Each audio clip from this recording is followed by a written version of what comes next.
What's up, YouTube? Today we're going to be swapping out fluid in this 95 Fleetwood on his front pump. We've narrowed down an issue that we believe there's sediment in the fluid, some little metal shavings or something along those lines. So we're going to be taking the whole pump out and swapping out the fluid. If you haven't already, subscribe and like the channel, share the videos, just like many other YouTubers that are doing these videos for free, basically to help the lowrider community. Go to their pages as well, like it, share it, subscribe, all that. It just helps everybody else out. That's how we actually can continue making these videos. Also, Tennessee on Hydraulics on Facebook, on TikTok, and as well as Instagram. Make sure that you go and follow us on those.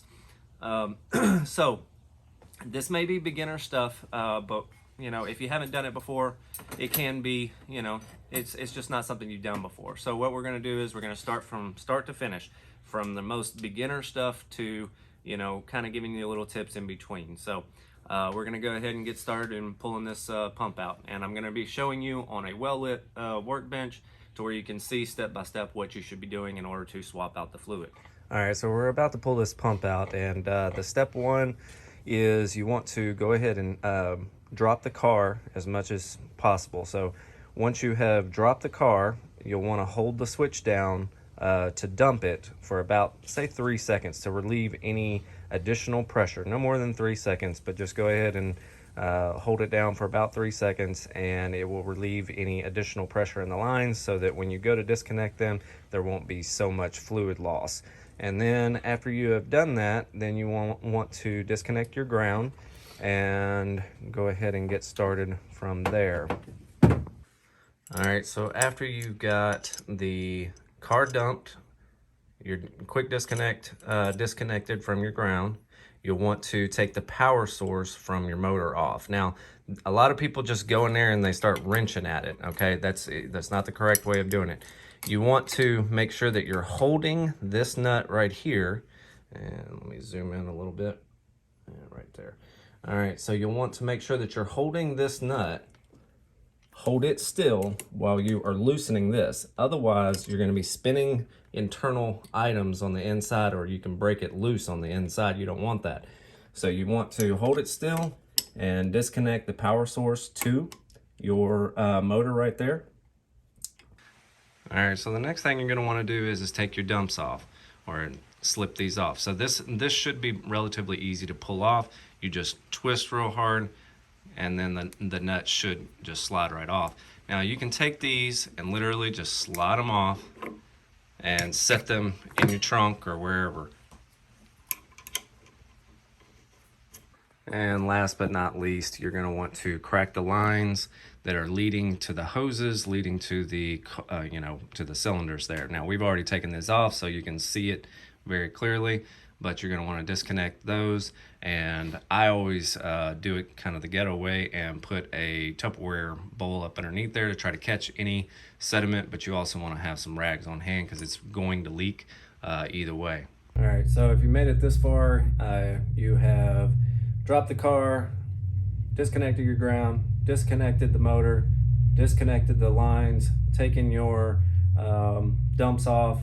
Now it's time to take the actual pump out.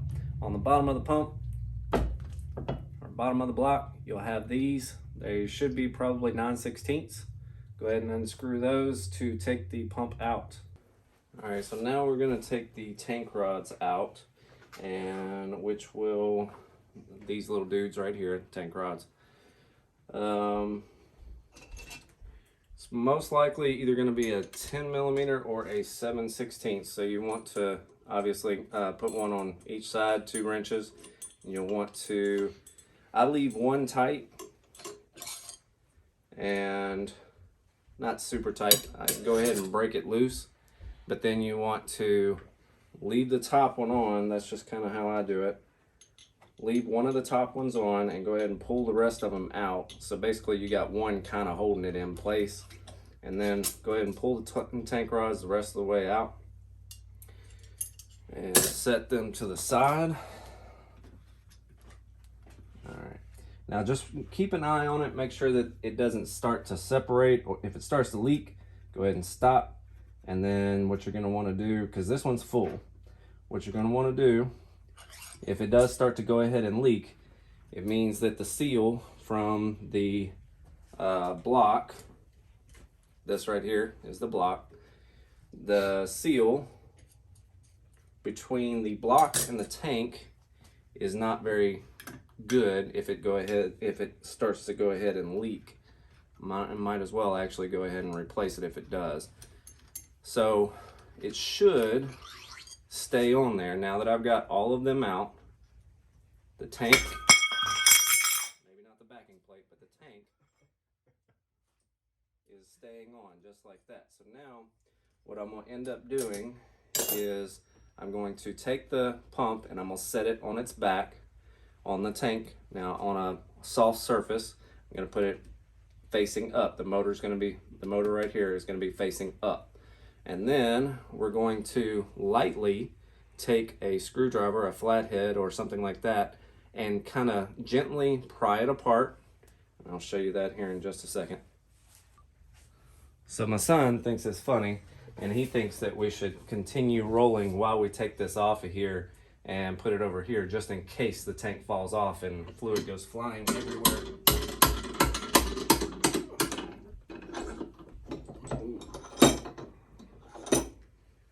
Okay, go ahead and take it, keep it holding it together. Now set it on its back. Yeah, move your drink. Okay, we're good. Yeah, and these are Rains, and they're Red Dragon. If you want to send me some, they're great. All right, so now you want to take just a flathead, you know, something, nothing crazy, and you'll just kind of want to go in between and try and pry it apart. Go ahead and pick up. Yeah, just wiggle it back and forth. No.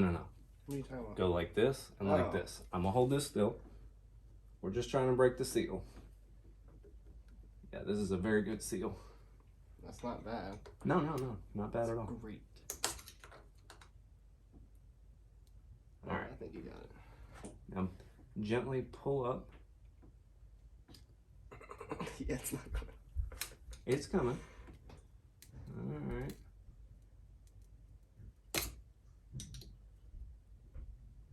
Try not to. See, there it goes. That seal has now been broken. All right, now you're gonna literally pick it. That's heavy. It is not that heavy. Quit being such a girl. No offense, ladies. All right. So while he's sitting here for 15 minutes while that drains.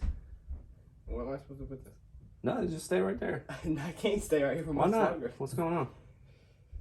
Is it heavy? It's I don't understand. What's going on? Where can it go? You got to communicate with me. Where can I put this? Right there. Just stay right there. No, move the thing. It's not funny. The thing? What's the thing? That's pretty funny to me. All right. Put these back in the thing. How? It's okay. That's what paper towels are for.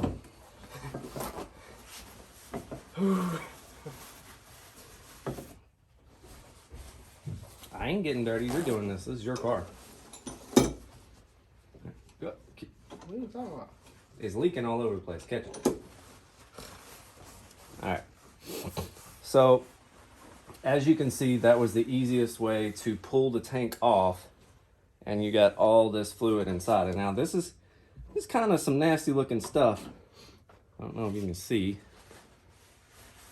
And it definitely looks like there's probably a little bit of metal shavings in here. Just a little bit though, not the whole entire thing. Yeah. Anyway, so he likes to hit the switch a lot. And when I say a lot, I don't mean just kinda. I mean like literally everywhere he likes to hit the switch. So even with this pump being about a year old. It's about 3 years old now. Is it? No, I'm saying I'm hitting it. All right. So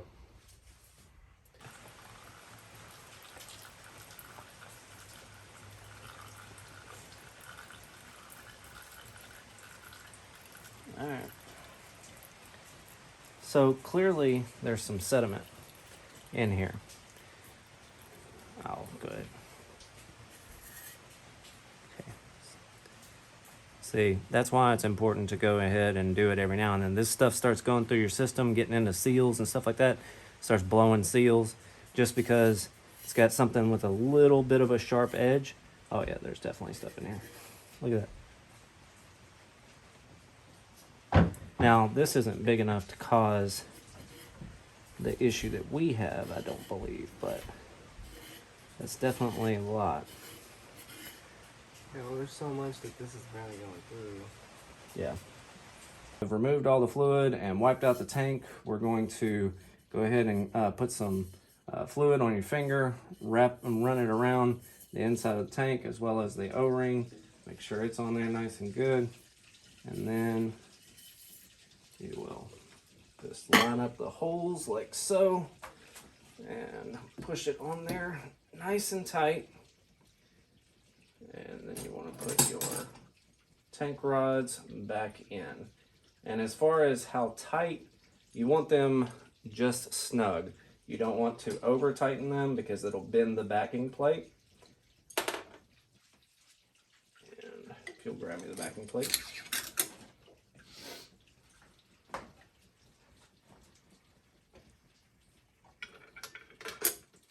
Put the nut on there.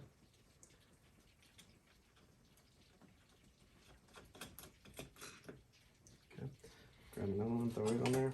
All right, and we're gonna go ahead and throw on all of them. What you giggling about? All right, so the question often comes up, how much do you fill it up? Well, if you've taken the pump completely out and removed all the fluid and refilling it, personally, I fill it up all the way to the rim just because I know that there's going to be air in the lines and you're going to lose a little bit of that fill mark. Now, if you are simply just checking your fluid to see if you have the right amount in there, about a 1/4 of an inch from the top of the rim is kind of the suggested amount. 1/4 inch, 1/2 inch, from the rim. That's basically where it should be. All right, so this is how it's going to sound when you hit the switch for the first time. It's going to need to refill through everything, so it may not respond exact. Go ahead.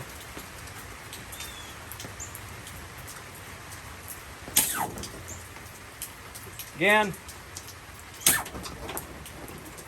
Again. Again.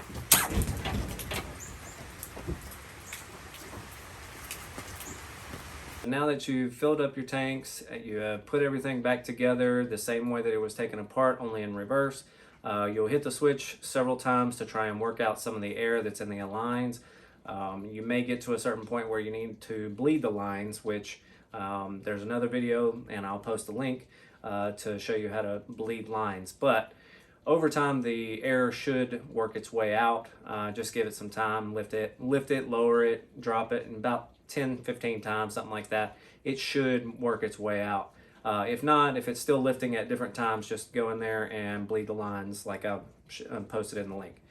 Hopefully you enjoyed this. Hopefully it was helpful. Go to Tennessee on Hydraulics, Facebook, TikTok, Instagram, and follow us, like us, share us, so we can keep making these videos.